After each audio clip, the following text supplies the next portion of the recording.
Hi there, I'm Rhonda Gothberg of Gothberg Farms in little bitty Bow, Washington. And we're here today to take you through just a few steps of making your basic cheese board. Now this is going to look a little bit more than basic. If you wanted to scale this down to 2 people, don't be afraid to do that. But we're going to have a lot of fun with this here, and then we're going to have a lot of fun eating it at the end. Tell you just a little bit about our farm. We're up in the far northwest corner of Washington State. We can actually see Canada from our backyard on a clear day, so that's how far up there we live. We milk a very small little herd of La Mancha dairy goats. We only milk 18 to 20 goats at a time. We're an animal welfare approved farm, which is very important to us to have that recognition for the really good care we try to give our animals at every turn. We're also a Salmon Safe certified farm out on our farmland. We're gonna make a cheese board today, and we're gonna talk a little bit about some of the things about the goats and the things that go in it first. Everyone is treated by their name. Everyone is recognized by their name and their individual personalities. Our staff are incredible. We've been very lucky that way.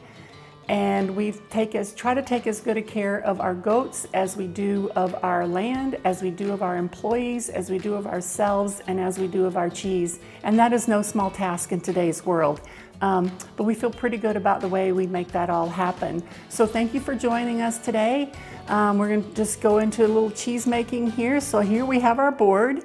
I've pre-set up the cheeses because that takes a while to get them selected and cut. So you will select cheeses that you like to eat. You don't have to go to Pinterest. You don't have to make this hard. Everything doesn't have to be in the perfect little pinwheel where the first person is probably afraid to take the first piece out of it.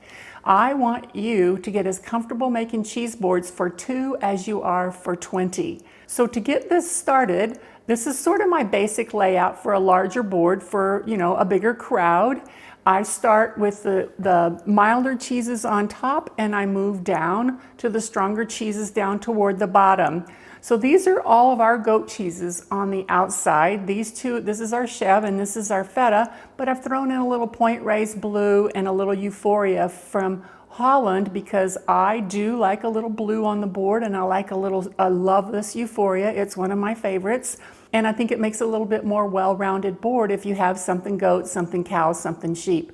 Of course, we're a little Gothberg goat-centric around here. We would be. We make 32 different kinds of cheeses, and so we can almost have our own little deli right there in our own shop. Here, a chef friend of mine, marvelous Chef Andy, taught me about sketching out his plates, and that's kind of where I learned how to do this, because I certainly did not go to any kind of culinary school to learn how to do this. I went to a cheese class at WSU, and that's where I learned to make cheese. So I take my little sketch, and it's a little bit fluid, but I do start with that. So what we have here is an aged goat's milk pasteurized Gouda. This side's pasteurized, this side's raw. So there's an aged Gouda. We have a chive and parsley Gouda, which is a nice little light, bright, fresh herby Gouda. We have a red chili and toasted garlic. We call it our Cinco de Mayo because when I was mixing the curd up the first day I made it, it looked like a party in the mold, and so I call it Cinco de Mayo. Then we have just a plain cheddar, and then we have a Caerphilly. Caerphilly is a cheese that originated in Wales out on the farmstead with cow's milk. We tried it with our goat milk. It's fabulous, and it's become a real market favorite for us. Then over here on the left in the raw corner, we have a raw goat's milk Gruyere, which is a fabulous melting cheese, but don't discount Gruyere as a table cheese. It's quite good as well. Then we have a raw cheddar, aged about 2 years. We have a raw Caerphilly, and it's been aged about 4 years. It's getting a little drier and a little crumblier there. And then this is called Woman of La Mancha. It's an on-farm original for us. It's our strongest, most pungent cheese, and that is a beautiful smoked Spanish paprika on the rind there.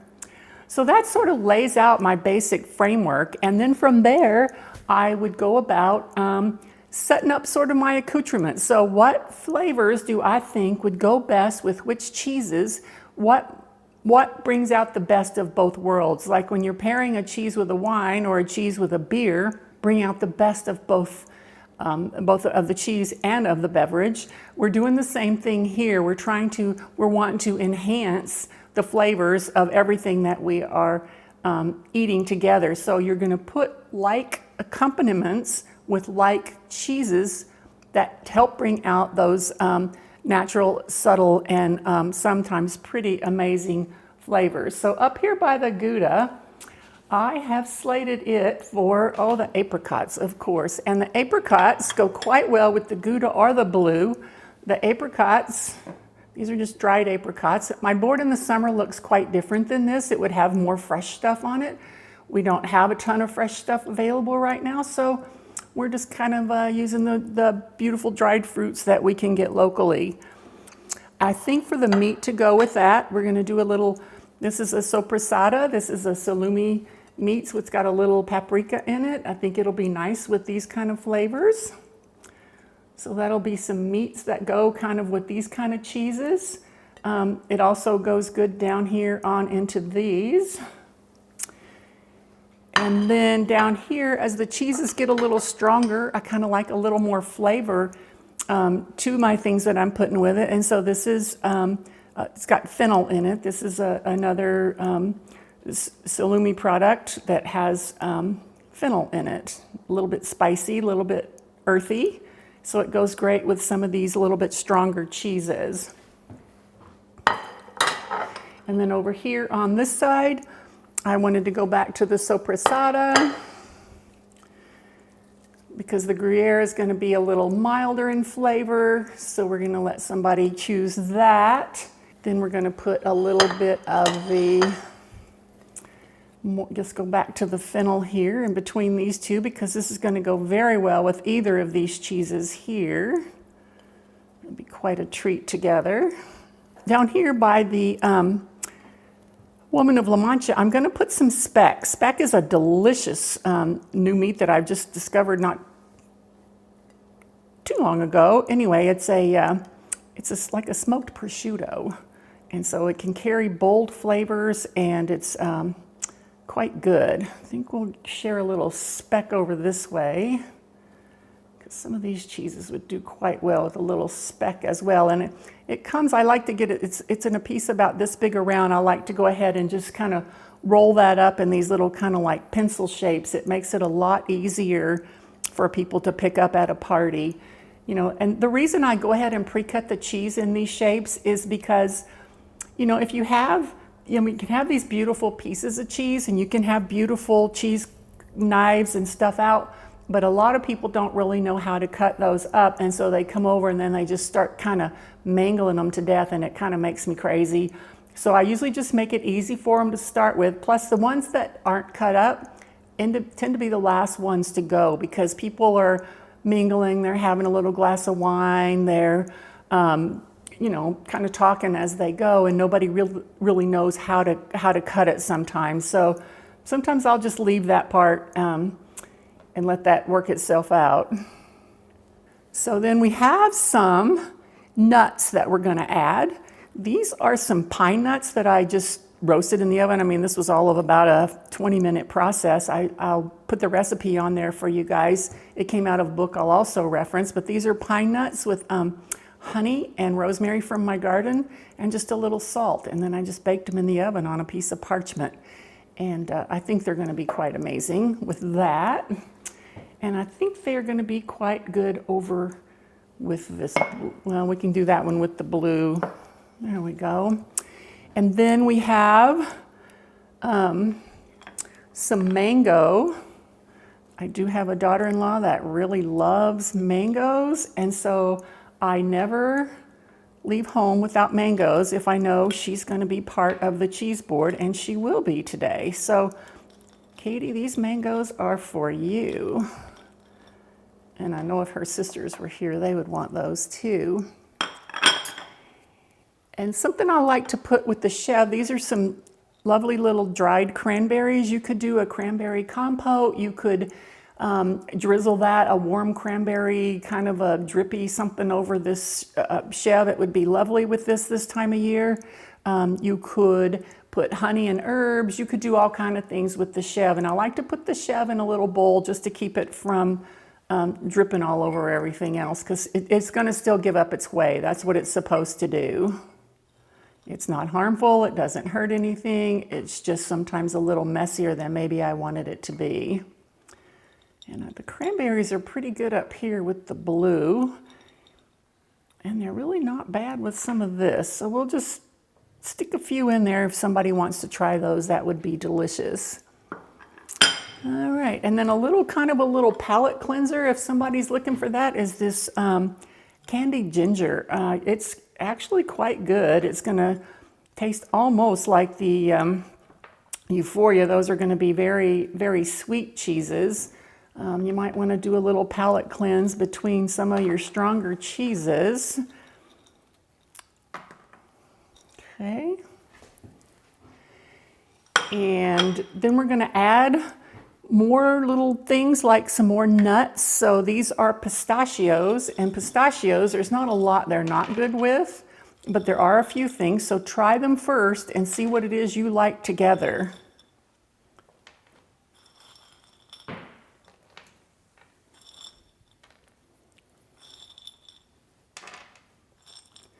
So I think most people like pistachios. And then of course, Marcona almonds.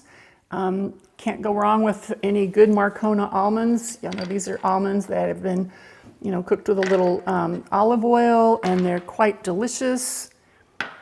And everyone that's ever had them said, "Oh, what is that? Where did you get that? I want some of that." So a little Marcona always rounds out the board nicely. And then some jams and jellies. This is a fig preserve, which is quite good with pretty much any cheese. You can smear this on a little piece of bread, on a little cracker, put your cheese right on top of it, and it actually complements everything on this board with this fig preserve. And then this is another one. Y'all know I said I'm from Texas, and I am. So this is a chili onion jam, and it's an Asian inspired food, and it is really, it's a little spicy.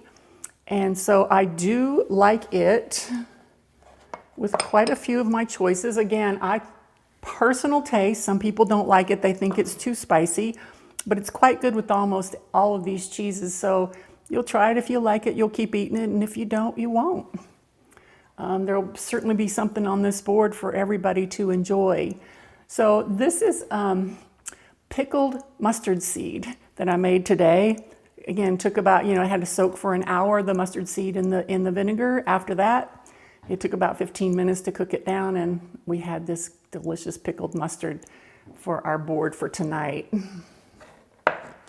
Let's put the mustard with that one.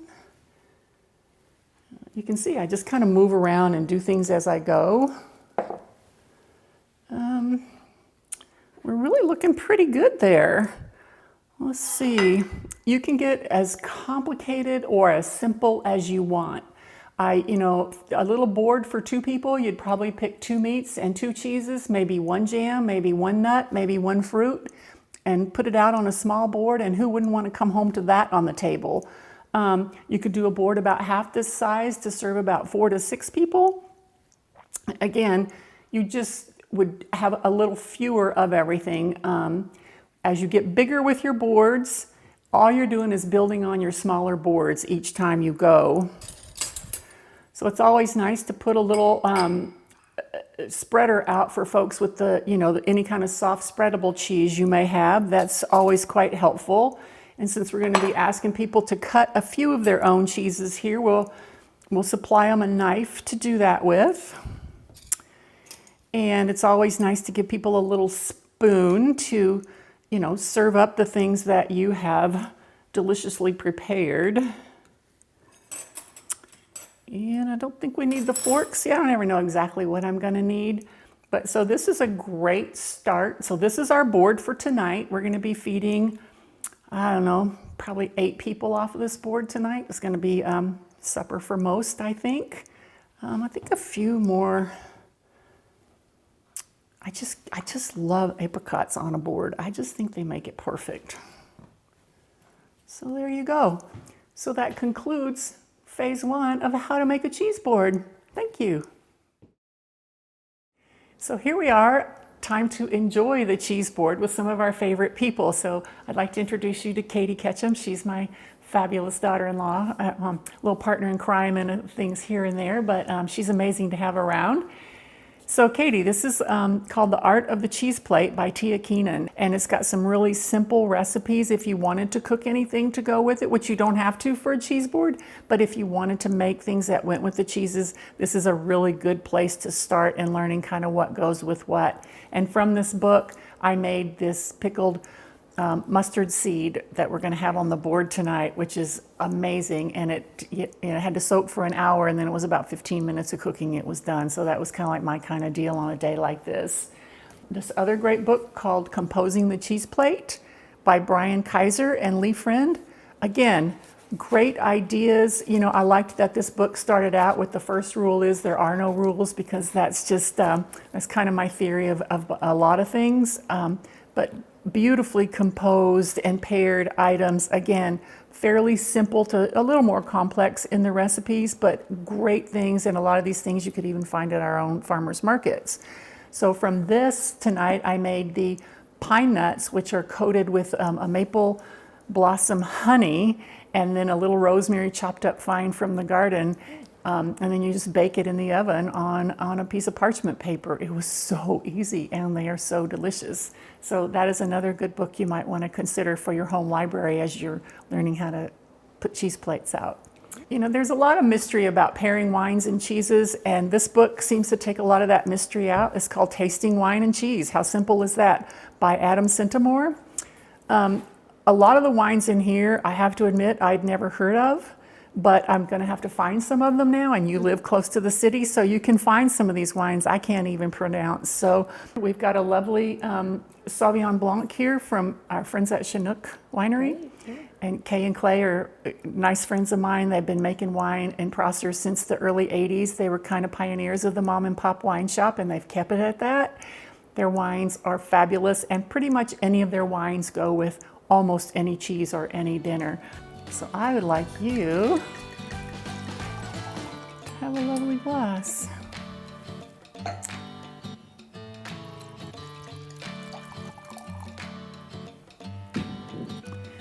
I'm gonna say cheers. Cheers.